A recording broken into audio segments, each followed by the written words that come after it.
Поздравляю тебя еще раз. Вот, девчонки, обращаюсь к вам. Он еще не женат. Ему через 2 месяца будет 18. У него уже есть много денег. Поэтому его инстаграм я оставлю в сторис. Ты же когда ты хочешь жениться? Ну сколько? Через 2 года? Год? Ну, пока он хочет учиться, что он Учиться хочет. Да. Вот. Он учится, кстати, в 11 классе. А ты будешь поступать куда-то?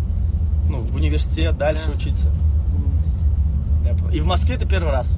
Да. Все, первый раз в Москве. Ты попал в хорошие руки, я тебе скажу. И сегодня мы с тобой погуляем. Вот. Волнуется, правда, это нормально. شركة يام سفر